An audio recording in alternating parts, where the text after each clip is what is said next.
अगर पृथ्वी गोल है तो हम नीचे क्यों नहीं गिरते? और जो लोग पृथ्वी के नीचे रहते हैं वो सीधे कैसे खड़े रहते हैं? उन्हें तो नीचे गिर जाना चाहिए।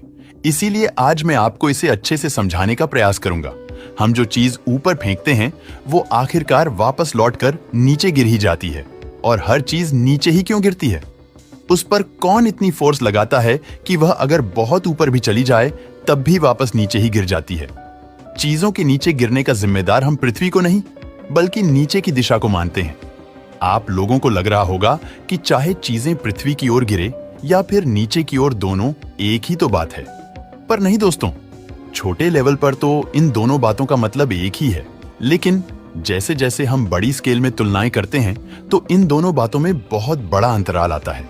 बड़ी स्केल यानी एस्ट्रोनॉमिकल स्केल में पृथ्वी की तरफ गिरना और नीचे गिरना, इन दोनों बातों में जमीन आसमान का फर्क है, क्योंकि कि हम फोर्सेस की दिशा को नहीं समझ पाते।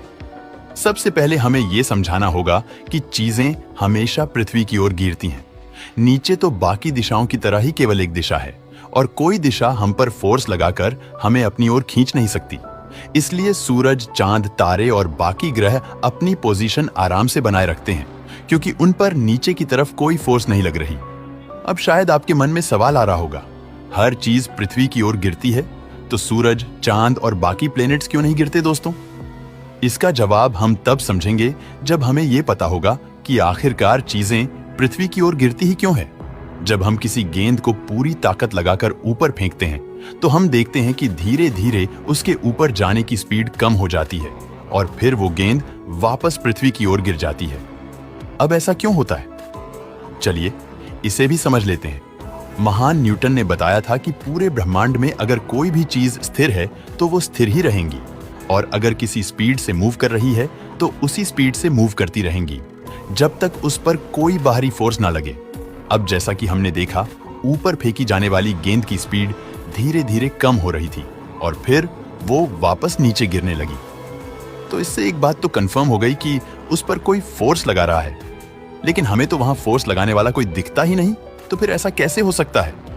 असल में इसका जवाब यह है कि किसी भी चीज को बिना छुए भी उस पर फोर्स लगाई जा सकती है। इस पर यकीन करना थोड़ा मुश्किल है, लेकिन ऐसा ही होता है। दोस्तों, फोर्सेस असल में दो तरह की होती हैं, नंबर 1 कॉन्टैक्ट फोर्स और नंबर 2 नॉन कॉन्टैक्ट फोर्स।